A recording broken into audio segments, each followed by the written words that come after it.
Hi, I'm Gigi, and this is No Cap. No Cap means no lie. We keep it 100 in our own element, our own vibe, our own way. Thanks for joining us again as we explore Tulsa through the fun, powerful, and passionate lens of the town's next generation. It's no secret that today's youth love video games. Gaming is a multi-billion-dollar industry that's bringing in more money than the movies. While video games have been around for decades, they're much more sophisticated now than the early days of Pac-Man and Super Mario Brothers. Today's video games engage us both physically and emotionally as we become entwined in the realistic graphics, stories, and adventures. Today we're at Andy B's, where we'll be joined by some of Tulsa's young gamers who will teach us a thing or two about this industry. And as always, no cap.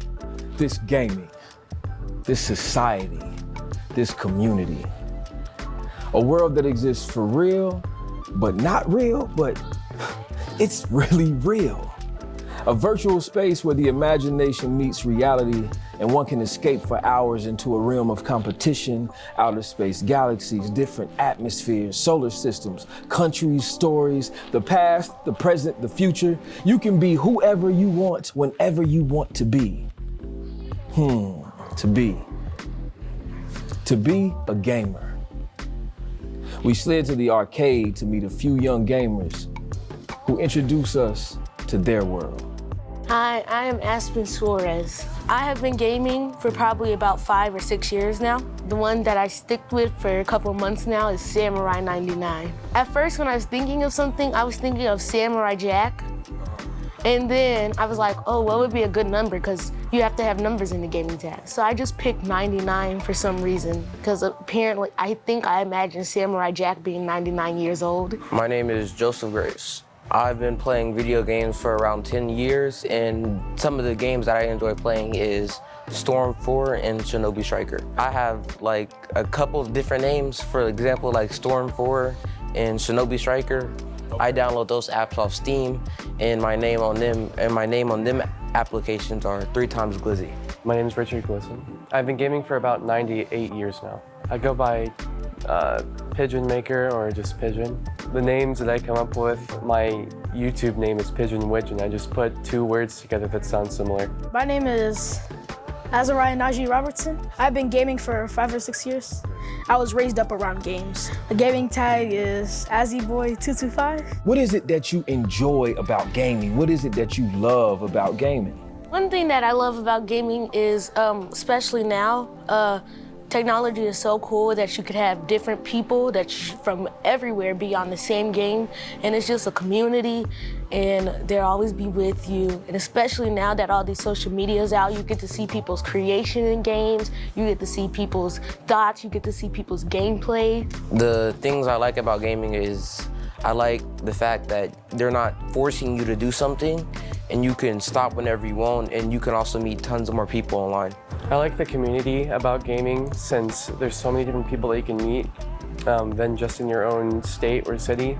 Like, I know friends from all the way near Australia, Canada, and I have a friend that lives Southern Asia, somewhere near there. And that's the main thing I like about gaming. I love about games is that you can get sucked into a different world during the games, and you could just use your imagination and try to apply it into real life. Like with Mortal Kombat and stuff like that. It's like you can imagine yourself having the powers of Scorpion, basically, or having the powers of Sub-Zero or something like that. Team PlayStation, Team Xbox, Team Nintendo, or Team PC? I'm loyal to PlayStation, but when I'm over different people's house, I can adapt to games to different consoles quick. But I feel like Nintendo makes better games than the different ones, because really Nintendo, they make good games like Mario, Donkey Kong, stuff like that, all the classic games. So I play on PC. I used to play on PS4. Way more opportunities to do, way more plays that you can do on mouse and keyboard than controller. And I would say that there's a limit to how much you can do on a controller than you can do on a mouse and keyboard. And that's why I mainly made the switch from PS4 to PC. I'm gonna have to say PC, even though I don't play on PC a lot. When I do play on PC, it's most enjoyable and it's easier for me. I have an Xbox. I think Xbox is fun, it's okay, but I don't think it's as easy as than PC. And I have a Nintendo, and Nintendo's same. I just think PC is easier, and I think and there are some things to PC that are like, that's harder, so I like the challenge. I prefer PC because I am a PC player. I actually play on a cyber gaming PC. So, how has YouTube changed your gaming experience? Oh, YouTube has changed gaming so much. For one, now you get to see people's creations, like I said. And for two, you get to see the gameplay that you like to play, but also with commentary that you like to hear, no matter if it's funny, no matter if it's serious, no matter how much commentary you see. They're not actually, it's not one, it's a whole group of YouTubers. And I don't think they're still on YouTube. Hopefully they are, because they actually got me into the game. But I don't know, they were called The Little Club, and I was obsessed with watching them, and they used to do role plays, and they used to just do all these things, and I haven't seen them since. This is just me personally. I know some people don't do this, but I do this with Daniel Everything. So what I do is like, I do a bunch of research on the game before I actually go out and buy it and see if it's worth my time. So like with Minecraft, I just like watching it, and then like when I have it, I love playing it. So, and also if you're playing like a game that you're interested in, it can give you like the pointers of like basically like what to do when it begins. So yeah. Corey Kenshin, my favorite, a black anime loving YouTuber. I love him, he's amazing. YouTube has changed gaming. They make videos on tons of different games. And for one, like Among Us, it kind of blew up. Since like 2 years ago, it only had like, I don't know, like 200,000 people playing on it daily, maybe. And now on the App Store, there's over like 10 million downloads that blew up over like a week from content creators on Twitch and YouTube. I'm actually not big of a YouTube person, I'm more of a Twitch person. And the reason I like Twitch more is because it's more interactive than YouTube. And my favorite person I love to watch on Twitch is Clicks. Tell me about Twitch. Tell me about streaming. Twitch is a streaming platform. It's similar to YouTube, but for Twitch you can't post videos, and Twitch is more interactive than YouTube. I do have a Twitch account. It's CDM_PigeonMaker. There's 3 tiers of subs, tier 1, tier 2, tier 3. Tier 1 sub is $5 a month.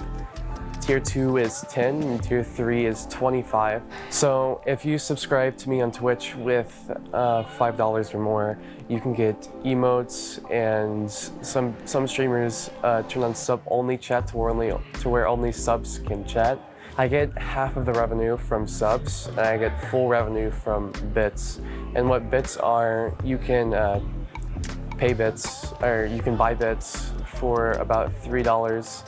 For 300 bits. Every 100 bits is $1. The past 3 months, I think I've gotten a total of at least $200 and something, 230 combined. So what is the parallel of anime and gaming, and what does anime and gaming have in common? A lot of anime have different games. Like anime has game adaptations, like Shinobi Striker and like Naruto Storm 4. That's what Joseph's talking about. Those are based off of Naruto, and like there are different games for smaller animes. Like for one, this anime isn't that small, but Demon Slayer, they're making a game like that, and it's coming out next year.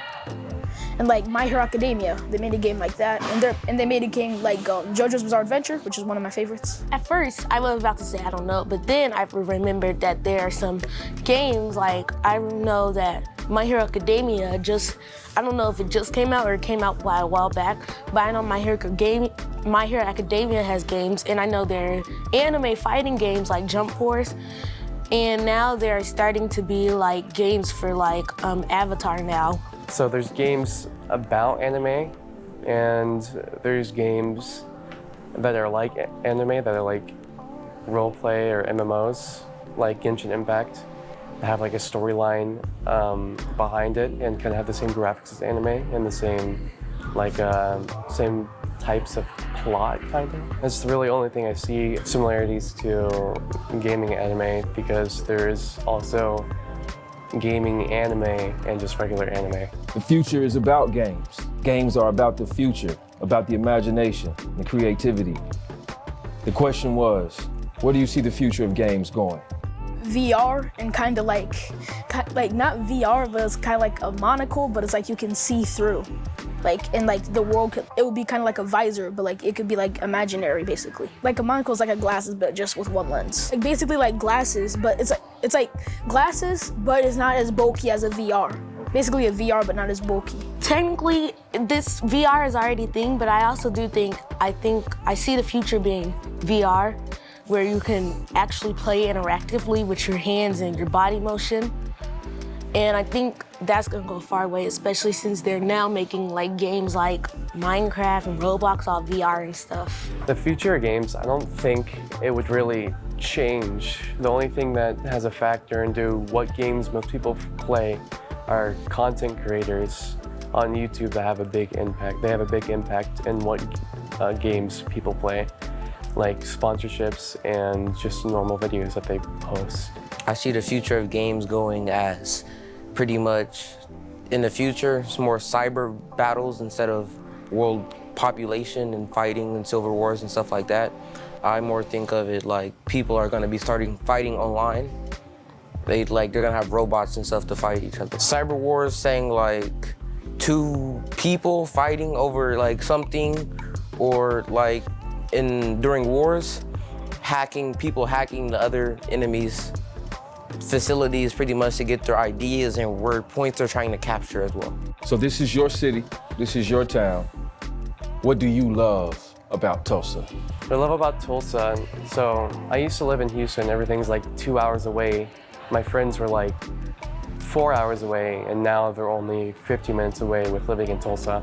That's pretty much the main thing, and you can go anywhere in like 15 to 20 minutes in Tulsa. What I love about Tulsa is that people can unite, and like really everyone knows each other. Like you can walk on the street and then you can see like a friend and y'all could like hang out for the rest of the night or something. I love Tulsa because it's interactive. There's a lot of sports going around.